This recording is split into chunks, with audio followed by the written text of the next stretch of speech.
Welcome to AffairsCloud. My name is Vikas Rana. We are one-stop solution for current affairs. You can find Crack Current Affairs course on our application exclusively for current affairs, where you will get daily, weekly, monthly content on regular basis. Use the code Vikas10 and get 10% additional discount while purchasing the course. Also, students, follow us on Telegram and Instagram. The link for the same are mentioned in our description. This video has both English and Hindi. The first part is English and second part is Hindi. Timestamps are mentioned in the description below.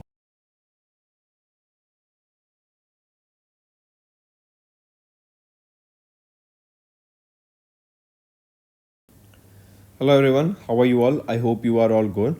In this video, students, we will be discussing important current affairs for the topic national affairs, that is the part 2 for the June month. Let's start. Identify the city that was declared as India's leopard capital in June based on 24-25 camera trap survey by HNF Foundation. So, identify the city. It is Bengaluru, right? And the study estimated 80 to 85 leopards across the forest and scrublands surrounding Bengaluru, surpassing Mumbai's 54 leopards documented within the Sanjay National Park in Mumbai, Maharashtra. Next, in June, which state government launched Mukhyamantri Jiban Anuprerna scheme aiming to provide one-time financial assistance to research scholars focusing on Divyangan scholars in the state. So the state is Assam here, right? This scheme aims to provide one-time financial assistance to the research scholars. Next, in Goa's Ozofeni, they have secured GI tag. Pick out the correct statement here. If we look at the option A and B is right, C is wrong. C is saying that the GI registration is valid for 5 years from the date of registration and is non-renewable. It is not for 5 years but valid for 10 years and it can be renewed from time to time for a further period of 10 years each. So it is renewable. Now all the options are right.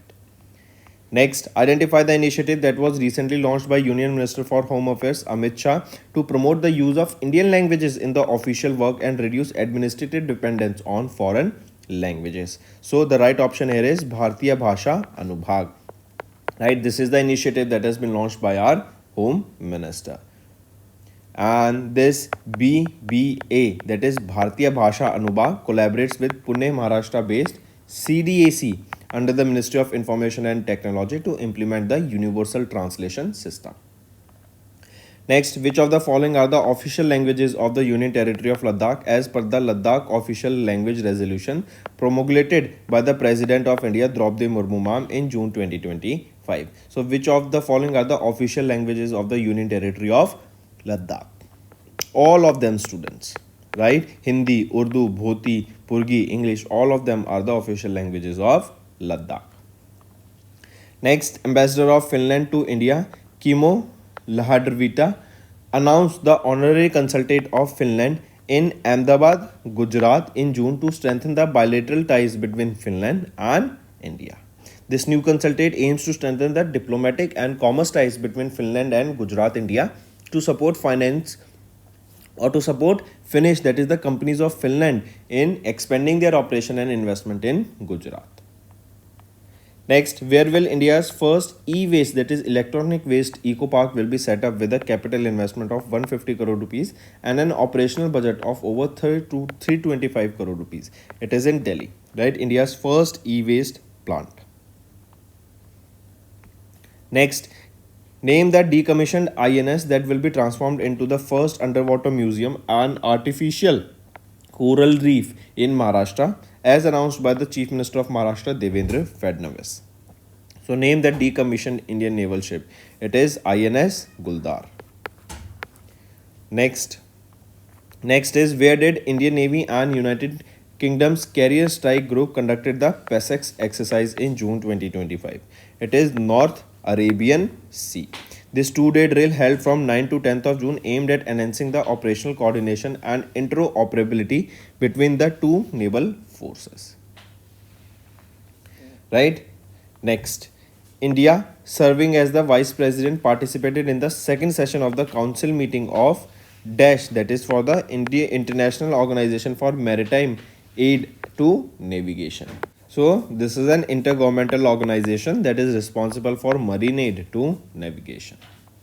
Next, in June, Maharashtra government has launched the Infra ID portal to assign a geotagged dash digit alphanumeric unique infrastructure facility, that is UIFID, to each public infrastructure development project in the state. So each project they will be getting a UFID, that is a 13-digit alphanumeric ID, right? And this will be from 1st of October 2025.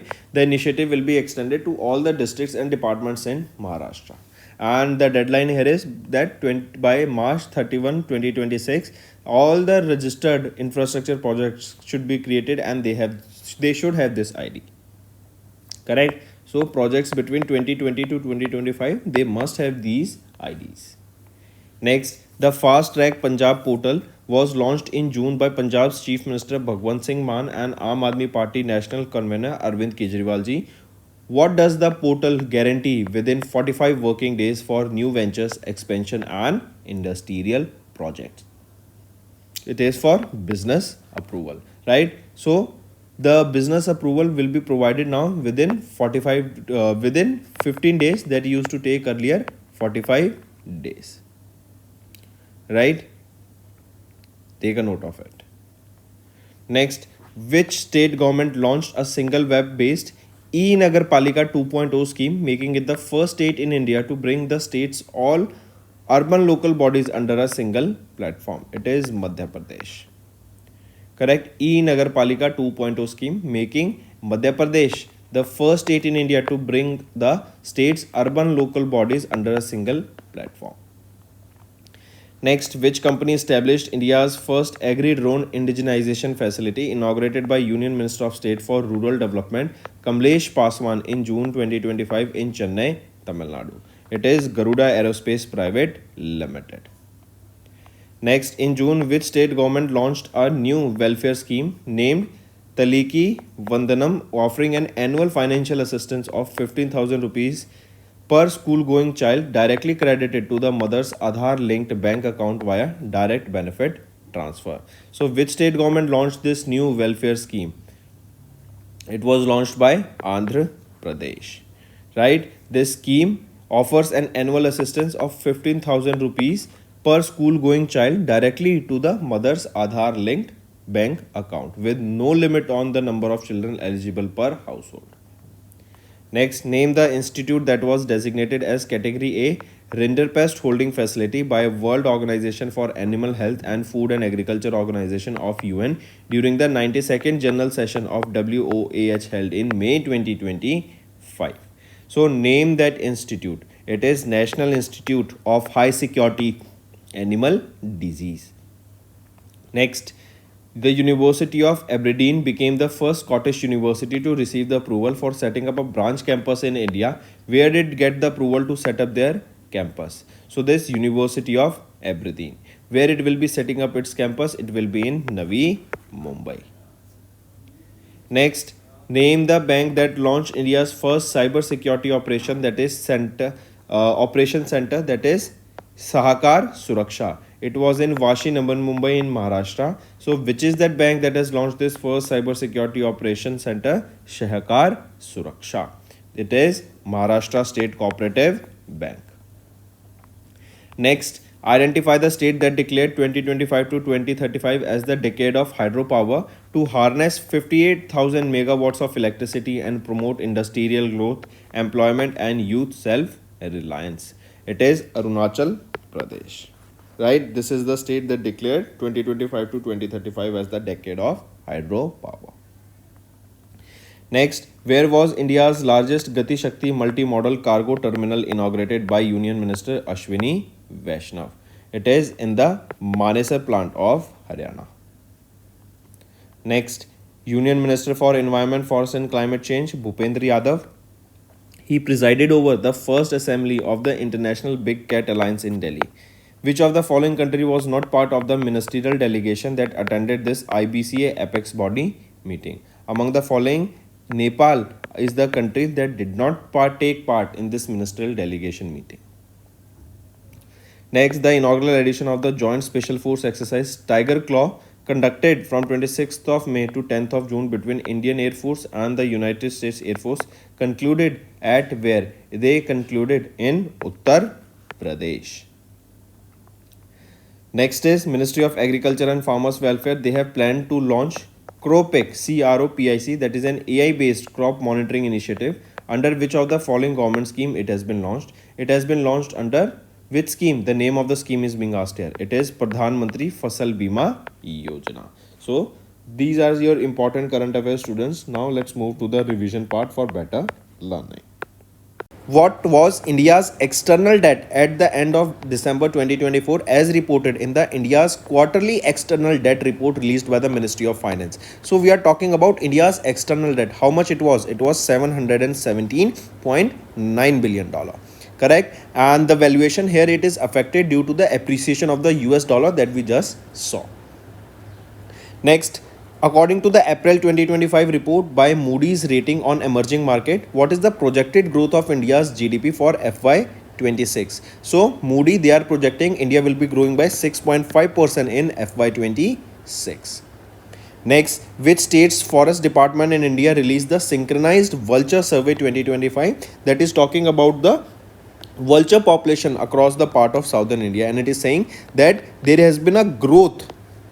That means the population of the vultures in India has grown. So question asked is which state's forest department it is? It is Tamil Nadu State Forest Department. Right? Also take a note of this. And this is the third population estimation survey on vultures that was done. And there are approximately 390 vultures that are to be found in Tamil Nadu. Next, on 8th of April, UNESCAP, that is United Nations Economic and Social Commission for Asia and the Pacific, they have released Economic and Social Survey of Asia and the Pacific 2025. What percentage of the annual GDP loss has been projected by UNESCAP in 1/3 of Asia Pacific countries due to the climate related disasters? So what percentage has been allocated, or how much percent of the annual GDP here the loss has been projected by UNECAP? Correct? So how much percent it is? It is almost 6% that has been projected here. Also, as we saw, India's GDP forecast for 2025 is also 6.5%, and inflation has also eased down to 4.3 to 4%. Next, in April, the Ministry of Panchayati Raj, they have released the first Panchayat Advancement Index, PAI. It is a baseline report that is talking about the sustainable development goals that are being followed by the panchayats at the grassroots level, right? The initiatives they are taking, the development we are seeing in those panchayats, right? And the action plan they are promoting. Question asked is identify the state that is not among the top 5 performers in this particular report. So among the following, it is Gujarat that secured the first position, then Telangana, it is on second, Tripura is on third position, Maharashtra is on fourth position, UP is on fifth position, and Tamil Nadu is not among the top 5 here. Next, which of the following airports is not in the list of the top 5 airports announced at the Skytrax World Airports Award 2025 held in Madrid, Spain? So Hong Kong International Airport is not in the list of the top 5 airports here announced, right? Singapore Changi Airport on the first position, Doha Hamad International Airport on the second position, and Tokyo Haneda Airport on the third position. Next, Moody's Analytics, this is a subsidiary of Moody Corporation. They have revised the India's GDP growth forecast for CY25, that is calendar 25, down to what percentage? So they have reduced the growth here to 6.1%. Earlier they were projecting it to grow by 6.4%, but now we have seen a reduction of almost 30 basis points. Next, as per the report released in April by Niti Aayog, India's hand and power tools trade is a part of the global market currently that is valued at $100 billion. Question asked here is that the global market is projected to expand to dash by 2035. So here this hands and tool and India's hands and power tool trade, it is that is $100 billion currently valued. It is expected that it will be $150 billion by the year 2030 in the next 10 years. And India can achieve a $25 billion plus trade in exports in the next 10 years. Next, what is the, I correct myself, I think I have mentioned wrong. It is not $150 billion, but it will be $190 billion. Option 3 is right here, right? Next, what is the estimated total value of India's export that includes your both merchandise and service for FY25 as per the Ministry of Commerce and Industry released in April 2025. So what is the estimated total value of India's export? It is $820.93 billion. If we talk about the merchandise export for FY25, it stood at $437.42 billion, right? Similarly, this is export we are talking about, merchandise export. And if we talk about the merchandise import, it stood at $720.24 billion. Next is, which country was India's largest trading partner in FY25 with bilateral trades reaching $131.84 billion?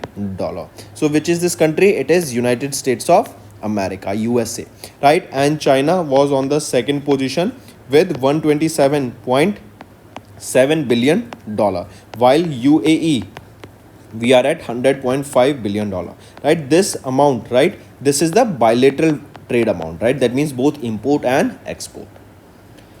Next, which Indian airport secured the 9th position in the passenger category in the world's busiest airport ranking released by Airports Council International World in April 2025? It is Indira Gandhi International Airport of New Delhi, right? They have secured the 9th position in the passengers category in the world's busiest airport, right? Take a note of this. And it is USA's Hartsfield-Jackson Airport, Hartsfield-Jackson Atlanta International Airport, that is the world's busiest airport, and they are handling over 108 million passengers annually. Correct? They handled this in 2024 to be precise. Next, mention the organization that released the State of the Social Protection Report, the 2 billion person challenge in April, highlighting that 3 out of 4 people in low income countries lack access to social protection service. So mention that organization. Which is that organization? It is World Bank. This organization has released this report, and 3 out of 4 people in the low income countries, they have no access to social protection services. One more thing, remember, this report was developed by World Bank's Aspire. What is Aspire? It is Atlas of Social Protection Indicators of Resilience and Equity team. So Aspire team developed it. Next, what is the projected growth rate of Indian economy for calendar year 25 as per the report, that is Trade and Development Foresights for 2024 released by UNCTAD? So projection is about 6.5%. Next, in April, which organization released the Global Education Monitoring Report revealing that only 60% of the countries have legislations or standards regulating foods and beverages in schools, raising concerns over the global commitments to student health? So which is this organization we are talking about? It is UNESCO. Correct? Next is, which of the following institutions is not among the top 5 in the 2025 Asia University rankings released by Times Higher Education? So which of the following institution is not among the top 5? It is IISc Bengaluru. If we look about the top 5, Tsinghua University of China secured first position. Then Peking University of China second position, National University of Singapore third position, Nanyang Technological University of Singapore fourth position, and the University of Tokyo on the fifth position. Next, as per the World Bank report, that is India Poverty and Equity Brief for April 25, India's extreme poverty, that is people living on less than $2.15 per day, has dropped to what percentage in 22-23 from 16.2% in 2011-12. So from 16.2% it has reduced drastically to 2.3%. The report further showed that 17.1 crore people, they have been lifted out of extreme poverty, and almost 37.8 crore people, they have moved above the broader poverty. Next, mention the organization that launched a report, World Social Report 2025, a new policy consensus to accelerate social progress in April 2025. So this report was released by United Nations Department of Economic and Social Affairs, and around 60%, according to this report, around 60% of the global population, they face economic insecurity, while over 690 million people, they continue to live in the extreme poverty. This we are talking about globally. Next is who has been appointed as the new president of India Energy Storage Alliance on 1st of April, replacing Dr. Rahul Walwakar. So who has been appointed here? Dev Malya Sen. Next is ACC appointed Poonam Gupta as the deputy governor of RBI for a tenure of how many years? For a tenure of 3 years, right? And we saw she will here Poonam Gupta will be succeeding MD Patra. We did this question, right? Just a revision. Next is in April, chairperson of CCI Ravneet Kaur was given additional charge as the chairman of which of the following organization for 3 months. So chairperson of CCI Ravneet Kaur was given additional charge as the chairman of which of the following organization for 3 months? That is National Financial Reporting Authority. National Financial Reporting Authority. Next, in April, who was appointed as the new chairman of ACC, Asian Cricket Council, during the ACC annual general meeting? So, Syed Mohsin Raza Naqvi, and he will succeed Shami Silva of Sri Lankan Cricket Board. Next, who took charge as the 20th chairman of Man-Made and Technical Textile Export Promotion Council in April, succeeding Bradesh Dhodia? So, Shaleen Toshniwal, right, was appointed as the or took over as the 20th chairman of Man-Made and Textile and Man-Made and Technical Textile Export Promotion Council. Next, in April, Daniel Roy Gilchrist Nauba Azin was re-elected as the president of which country for a term of 4 years? So, Ecuador. Next, who has been elected as the new president of Gabon in April? So, Brice Cloret Oliga Nguema was appointed as the new president of Gabon. Next, who has been appointed as the chairperson of the 23rd Law Commission of India, succeeding Justice retired Rituraj Avasthi? So, Justice Dinesh Maheshwari was appointed as the chairperson of the 23rd Law Commission of India. Next, in April, T. Kaushi, the managing director and chief executive officer of Dash, stepped down from the position after completing his 3-year tenure. So, he stepped down from ONDC, that is Open Network for Digital Commerce. Next, Justice Bhushan Ramakrishnan Gawai will take oath as the 52nd Chief Justice of India by succeeding the current Chief Justice Sanjeev Khanna. Next, in April, who has been reappointed as the chairperson of the International Cricket Council's Men's Cricket Committee, succeeding Anil Kumble? So, Saurav Ganguly, right, he has been reappointed as the chairperson of the ICC Men's Cricket team or committee. Next, then ACC chaired by Prime Minister Narendra Modi approved the appointment of whom as the new Director General of ICAR, that is Indian Council of Agriculture Research. So, Dr. Mangi Lal Jat, right, has been appointed as the new Director General of ICAR. Next, identify the country where Duro Makot, a 61-year-old doctor and academician, has been appointed as the new Prime Minister of the country. Right, it is of Serbia. Next, in April, former Dash Secretary Ajay Bhushan Pandey was appointed as the Vice President of AIIB, that is Asian Infrastructure Investment Bank, right, Vice President of the Investment Solutions at AIIB. Who, right, so former Dash, so he is a former Finance Secretary Ajay Bhushan Pandey, appointed as the Vice President of the Investment Solutions at the AIIB. Next, Saikom Maribai Chanu, the Tokyo 2020 Olympic silver medalist, was elected as the chairperson of the Athletics Commission of which sports governing body in India? Right, that is for Indian Weightlifting Federation. Next, who has been appointed as the new chairman and managing director of Madgaon Dock Shipbuilders Limited in April, succeeding Biju George? So, Jagmohan was appointed as the new chairman and managing director of Madgaon Dock Shipbuilders Limited. Next, in April, Sandeep Singh was appointed as the CEO of which digital first NBFC regulated by RBI? So, Trillion Loans Fintech Private Limited was appointed as the CEO of NBFC, which first digital NBFC that is regulated by RBI, and that is Trillion Fintechs Private Limited. Next, in April, who was appointed as the interim chairman of World Economic Forum, succeeding the resignation of Klaus Schwab? So, Peter Brackbeck Letmate was appointed as the interim chairman of World Economic Forum. Next, who is appointed as the new chairman of Air India Express following the resignation of Campbell Wilson, who had been serving as the chairman since June 2022. So Nipun Agarwal has been appointed as the new chairman of Air India Express. He will be succeeding Nipun Agarwal, right? Campbell Wilson will be succeeding Nipun Agarwal. Sorry, Nipun Agarwal will be succeeding Campbell Wilson.